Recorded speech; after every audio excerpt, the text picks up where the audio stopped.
Screen पे आपको show के मोर देन 14-15 एक्सप्रेशंस आपको दिखाई दे रहे हैं और ये काफ़ी इम्पोर्टेंट एक्सप्रेशंस हैं। आपको ज़रूर ही कहीं न कहीं आपने पढ़ा होगा, सुना होगा, लेकिन हो सकता है कि उसका मतलब न समझते हो, सिचुएशन को न समझते हो, उसका अर्थ न समझ में आया हो, तो ये वीडियो देखें, आपके लिए यह वीडियो काफ़ी इम्पोर्टेंट होने जा रहा है। So let's start the video. First expression है every so often, every so often, ठीक है। अब यह जो एवरी सो ऑफन है, यह आप रिटन इंग्लिश में यूज़ करिए, स्पोकन इंग्लिश में यूज़ करिए, फॉर्मल इंग्लिश में यूज़ करिए, इनफॉर्मल इंग्लिश में यूज़ किया जाता है, हर जगह इसका यूज़ होता है, ठीक है। अब देखिए दो चीज़ें होती हैं, एक तो नेवर होता है और दूसरा होता है ऑलवेज, ठीक है। तो नेवर मतलब कभी नहीं, ओके, मतलब ज़ीरो, और ऑलवेज मीन्स हमेशा, मीन्स 100%। और यह जो एवरी सो ऑफन है, यह कहीं बीच में होता है, ठीक है। यानी इसका जो हिंदी अर्थ होता है, हिंदी इक्विवेलेंट होता है, और वो होता है कभी कभी, यानी समटाइम्स। समटाइम्स के अर्थ में इसको यूज़ करते हैं, जैसे every so often I go to my parents, okay, every so often I go to my parents, यानी कभी कभार मैं अपने माता पिता के पास जाता हूँ, राइट। कभी कभार ऐसा होता है, every so often, okay. His behaviour goes rude every so often, his behaviour goes rude every so often, यानी उसका जो व्यवहार है वह कभी कभार असभ्य हो जाता है, रूड हो जाता है, ठीक है, एवरी सो ऑफन। तो एंड पोजीशन आप देख रहे हैं, यहाँ पे लास्ट में यूज़ किया गया है और यहाँ पे सेंटेंस में पहले यूज़ कर दिया गया है। तो पहले यूज़ कर दीजिए, लास्ट में यूज़ करिए, सेंटेंस के एंड में करिए, नो प्रॉब्लम, दोनों सही है। दूसरा एक्सप्रेशन देखिए, दूसरा एक्सप्रेशन है so what, okay. Informal English में यूज़ किया जाता है, स्पोकन इंग्लिश में यूज़ किया जाता है, ठीक है। फॉर्मल इंग्लिश और रिटन इंग्लिश में प्राय नहीं चलता है, ओके। और हिंदी इक्विवेलेंट जो होता है इसका, वो होता है तो क्या, राइट। और इसका जो सेंस होता है, जो भाव होता है, वो होता है आई डोंट केयर वाला होता है, ठीक है, मीन्स इट डजंट मैटर वाला होता है, ठीक है, इससे कोई फ़र्क नहीं पड़ता, या फिर मुझे परवाह नहीं, ऐसा सेंस वाला इसका जो भाव है इस तरह का होता है, राइट। जैसे oh the sign says speed limit 40 kilometres an hour, right. यह जो साइन है, यह जो प्रतीक है, वो ये कहता है कि जो स्पीड की लिमिट होगी वो होगी 40 किलोमीटर्स एन आवर, ठीक है। अब देखो, ए ने इस चीज़ को कहा, बी ने क्या कहा, so what, are you the police to stop me. तो बी ने क्या कहा, सो व्हाट मीन्स तो क्या, मीन्स तो क्या हुआ, इसका मतलब हुआ आई डोंट केयर, इसका मतलब हुआ it doesn't matter. Are you the police to stop me, क्या तुम पुलिस हो जो तुम रोकते हो, राइट। तो इसका जो भाव है वो भाव है इट डजंट मैटर या फिर आई डोंट केयर वाला, ओके। एक और एग्जांपल देखिए कि ए ने कहा इट इज़ वेरी एक्सपेंसिव, ठीक है।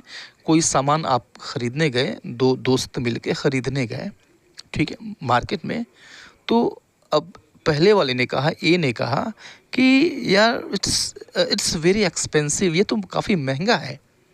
तो बी ने कहा, पैसे की गर्मी थी, उसके पास घमंड था, तो फिर क्या कहा उसने, so what, I have a lot of money.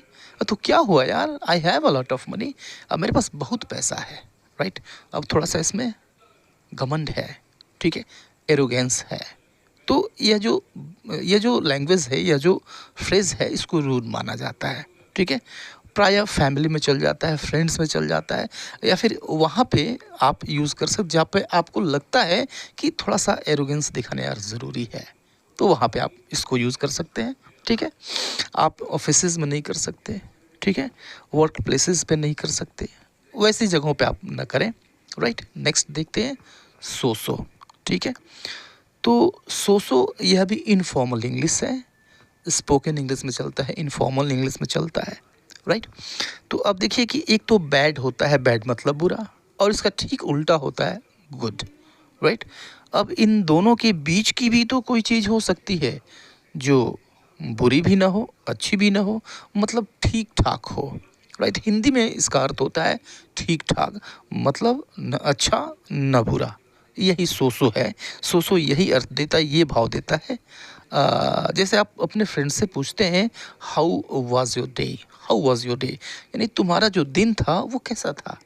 तो अब बी ने क्या कहा, सोसो, मतलब ठीक ठाक था यार, न अच्छा ही रहा न खराब ही रहा, बस ठीक ठाक रहा, राइट। तो ठीक ठाक, सोसो, ना नो नीदर बैड ना good, okay. One more example, it was a so-so performance. Other performers have done better. Uh, it was a so-so performance. Other performers had done better. ठीक है। तो यह जो परफॉर्मेंस था वो कैसा था, सो था, ठीक ठाक था, राइट। और दूसरे जो परफॉर्मर्स थे उन्होंने इससे अच्छा किया था, राइट। तो ये जो परफॉर्मेंस था कैसा था, सो था, ठीक ठाक था, न अच्छा था न खराब था, right. Next expression, how so. तो हाउ सो इसको यूज़ करते हैं इनफॉर्मल इंग्लिश में, स्पोकन इंग्लिश में यूज़ करते हैं, राइट। ये अर्थ देता है इन व्हाट वे का। इन व्हाट वे मीन्स किस तरह से, कैसे। गिव मी सम मोर इंफॉर्मेशन, यानी थोड़ी सी और जानकारी दो कि ऐसा कैसे है। हिंदी में इसका अर्थ होता है ऐसा कैसे, ठीक है, किस तरह से, एक्सप्लेन करो, समझाओ। एग्जाम्पल देखिए कि ए ने कहा बी से, क्या कहा भाई, that day his behaviour was so rude, that day his behaviour was so rude, यानी उस दिन उसका जो व्यवहार था वह बहुत ही ख़राब था, काफ़ी रूड था, काफ़ी असभ्य था। तो अब बी ने कहा how so, what did he do, यानी ऐसे कैसे, उसने क्या किया, यानी उसने क्या ऐसा कर दिया कि तुम ऐसा कह रहे हो कि उसका जो बिहेवियर था वह रूड था। एक्सप्लेन करो, कुछ और इन्फॉर्मेशन दो। हाउ सो, ऐसे कैसे। One more example, taking too much T is not good for health, taking too much T is not good for health, यानी काफ़ी ज़्यादा चाय पीना स्वास्थ्य के लिए अच्छा नहीं है। तो बी ने क्या कहा, हाउ सो, ऐसे कैसे। ऐसे कैसे मीन्स इन व्हाट वे, किस तरह से, यानी किस तरह से तुम ऐसा कह रहे हो।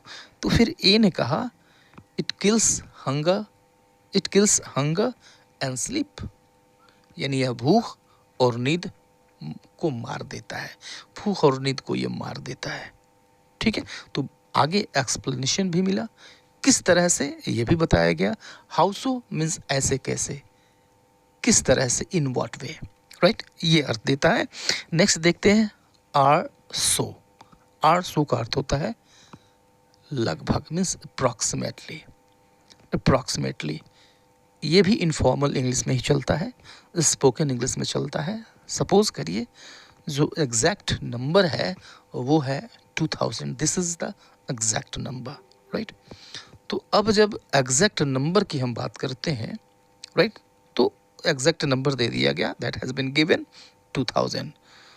अब जब हम इसके लगभग लगभग की बात करें तो इससे थोड़ा सा कम या फिर इससे थोड़ा सा ज़्यादा, यानी इसके आसपास, राइट। तो आर सो का मतलब होता है लगभग। एग्जाम्पल देखिए कि ए ने कहा कि ए ने पूछा, क्या पूछा, how many students are there in your school, how many students are there in your school, यानी तुम्हारे स्कूल में कितने स्टूडेंट्स हैं, ठीक है। तो अब बी ने क्या कहा कि it is a big school, it is a big school, यानी यह एक बड़ा स्कूल है। तो अब उसने कहा ये तो बड़ा स्कूल है, मुझे ठीक ठीक मालूम नहीं है। तो फिर उसने क्या कहा, जब ठीक ठीक मालूम नहीं होगा तो फिर वो लगभग में ही बताएगा। फिर आगे क्या कहा उसने, may be 2000 so, may be 2000 सो, यानी शायद 2000 के आसपास, शायद 2000 के लगभग है, ठीक है। तो 2000 के लगभग, 2000 800 मीन्स लगभग 2000 के आसपास, ठीक है, 800। Okay, one more example, this computer is going to take me 2 hours or so to fix. This computer is going to take me 2 hours or so to fix. यानी इस कंप्यूटर को ठीक करने में मुझे लगभग 2 घंटे लगेंगे, लगभग 2 घंटे। तो यहाँ पर 2 hours or so मीन्स लगभग 2 घंटे। Okay, next, so long as. तो सो लॉन्ग एज का मतलब वही है जो एज लॉन्ग एज का मतलब होता है, दोनों यूज़ होते हैं। स्पोकन में चलता है, रिटन में चलता है। ओके, और हिंदी में अर्थ क्या देता है, यदि या फिर जब तक। ओके, तो ये कंडीशन देता है, क्या देता है भाई, कंडीशन। मीन्स अगर ये होता है तो ये होगा, ठीक है, ये होता है तो ये होगा। जैसे you can stay here so long as you pay the rent, you can stay here so long as you pay the rent. तो यहाँ पे दो बातें हो रही हैं, क्या, यू कैन स्टे हियर, तुम यहाँ रुक सकते हो, सो long as you pay the rent, दूसरा काम क्या हो रहा है, तुम रेंट देते हो, ठीक है। तो अब देखिए कि ये होगा, यू कैन स्टे हियर, तुम यहाँ पे रुक सकते हो, और यह होगा, और यह कब होगा कि यू पे द रेंट, तुम रेंट देते हो, यदि यह होगा तो फिर ये होगा, राइट।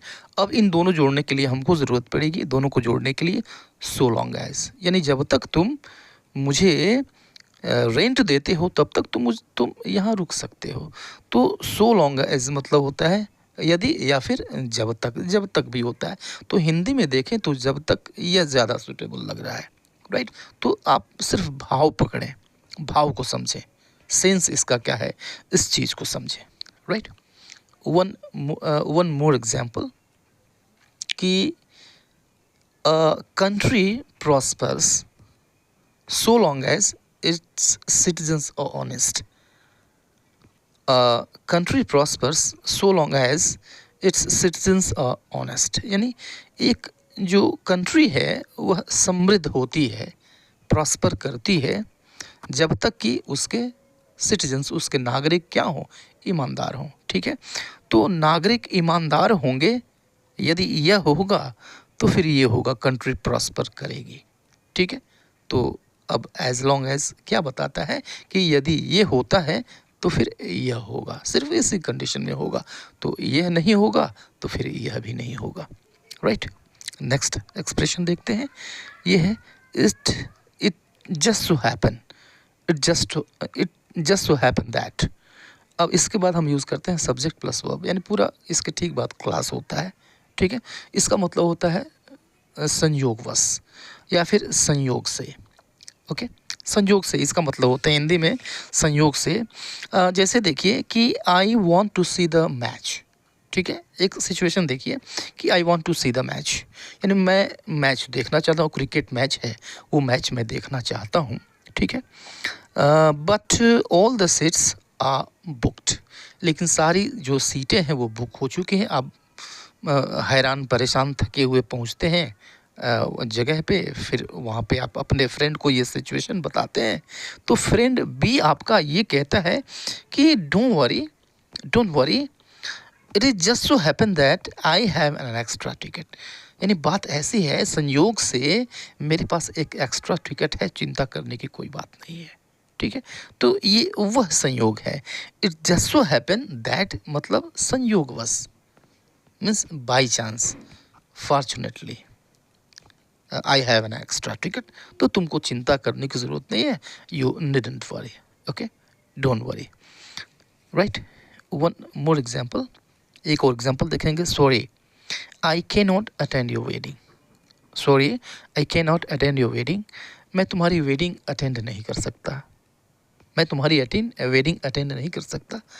नीचे एक्सप्लेनेशन है, क्या एक्सप्लेनेशन है, it just so happen that, it just so happen, तो हिंदी में देखें तो इसका मतलब ये हुआ कि बात ऐसी है कि, यानी संयोग से कह लो कि बात ऐसी है कि it just so happen that my brother is getting married on the same day, कि मेरी भाई की जो शादी है वो उसी दिन हो रही है, तो I am unable to attend your wedding. मैं तुम्हारी वेडिंग अटेंड नहीं कर सकता। I can not attend your wedding. It just so happen that my brother is getting married on the same day, right. संयोगवश, ठीक है, बात ऐसी है कि ये भी हो सकता है। नेक्स्ट देखिए, आई बिलीव सो, ठीक है। तो आई बिलीव सो इसका मतलब निकलता है मुझे ऐसा विश्वास है, ठीक है, मुझे ऐसा विश्वास है, ठीक है। एग्जाम्पल देखिए, काफ़ी इजी सा एक्सप्रेशन है, इसको यूज़ करना काफ़ी आसान है। कैसे? Do you think he is gonna speak the truth? Do you think he is gonna speak the truth? ठीक है, आपने एक प्रश्न दे दिया, प्रश्न फेंक दिया सामने वाले पे। क्यों फेंक दिया? उसकी ओपिनियन जानने के लिए क्वेश्चन आपने थ्रो कर दिया। क्या? Do you think he is gonna speak the truth, यानी क्या तुम ऐसा सोचते हो कि वह सच बोलेगा या सच बोलने जा रहा है? ठीक है, आपकी ओपिनियन क्या है? इज़ डिमांडिंग योर ओपिनियन, ठीक है। तो फिर आपने क्या कहा कि I believe so, I believe so, मुझे ऐसा विश्वास है। तो ऐसा विश्वास है मतलब वो सच बोलेगा, ऐसा मैं विश्वास करता हूँ, ठीक है। अब ऐसा ही एक सिमिलर फ्रेज है, लगभग यही अर्थ रखने वाला एक दूसरा फ्रेज है, आई थिंक सो, मीन्स मैं ऐसा ही सोचता हूँ, राइट।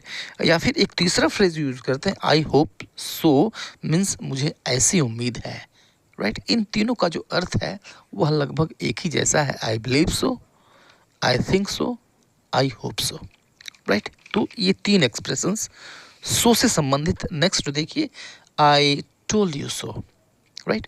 तो आई टोल्ड यू सो इसका मतलब हुआ मैंने तुमसे कहा था, मैंने तुमसे कहा था। अब भाव क्या होता है? इसका भाव होता है आई was right you were wrong, ये वाला भाव होता है, यानी मैं सही था तुम गलत थे, मैंने तुमसे पहले ही कहा था, ये वाला भाव होता है, ठीक है। जैसे ए ने कहा China is the most populated country, China is the most populated country, यानी चाइना जनसंख्या में सबसे बड़ा राष्ट्र है, सबसे बड़ा देश है, राइट। तो बी ने कहा क्या? नो इट्स इंडिया, नहीं यार ये इंडिया है। फिर ए ने कहा नो इट्स चाइना। बी ने कहा गूगल इट, गूगल इट, हाथ कंगन को आरसी क्या, पढ़े लिखे को फारसी क्या, गूगल इट। तो फिर ए ने गूगल किया, फिर देखा अरे यार, okay okay, oh it's India, अरे ये तो इंडिया है, ओह इट्स इंडिया। तो बी ने क्या कहा? आई टोल्ड यू सो, मैंने तो कहा ही था। I told you so means मैंने कहा ही था, means I was right you were wrong, right. Next expression देखिए, I am afraid so. I am afraid so informal English में चलता है, स्पोकन इंग्लिश में चलता है। इसका मतलब हुआ दुर्भाग्य से ऐसा ही है, दुर्भाग्य से ऐसा ही है। हिंदी इक्विवेलेंट होता है इसका। जैसे देखिए, ए ने कहा it is true that, is it true that you lost your job, is it true that you lost your job, यानी क्या ये सही है कि तुम्हारी नौकरी चली गई? तो बी ने कहा आई am afraid so, I am afraid so means ऐसा ही है, दुर्भाग्य से ऐसा ही है, राइट। और ये लास्ट एक्सप्रेशन देखिए कि इफ़ सो इनफॉर्मल में चलता है, स्पोकन में चलता है, और इसका मतलब है यदि ऐसा है तो, ठीक है। यदि ऐसा है तो means in that situation, if it is true, right. जैसे देखिए example, did you see him stealing the file, did you see him stealing the file, क्या तुमने उसको फाइल चुराते हुए देखा? If so why didn't you stop him, यदि ऐसा है तो why didn't you stop him, तुमने उसको रोका क्यों नहीं? Okay, if so, if that was the situation. Next example देखिए कि we might hire some more man to finish the work in time, यानी हमको समय से काम को ख़त्म करने के लिए कुछ और आदमी हायर करने पड़ सकते हैं। इफ़ सो, अगर ऐसा होता है तो we will we will run short of money, तो फिर हमारे पास पैसों की कमी पड़ जाएगी। Run short of something means किसी चीज़ की कमी पड़ जाना, राइट। तो we might hire some more man to finish the work in time, यानी हमें इस काम को समय से ख़त्म करने के लिए और आदमियों को हायर करना पड़ सकता है। इफ सो, अगर ऐसा हुआ तो will run short of money, हमारे पास पैसों की कमी पड़ जाएगी, ठीक है। तो ये सो से संबंधित कुछ एक्सप्रेशंस थे, कुछ और भी रह जाते हैं जो अगले वीडियो में मैं दे दूंगा आपको, अगर आप चाहते हैं तो, अगर आपकी डिमांड आती है तो। आप अभी के लिए इतना ही, मिलते हैं नेक्स्ट वीडियो में, तब तक के लिए गुड बाय एंड टेक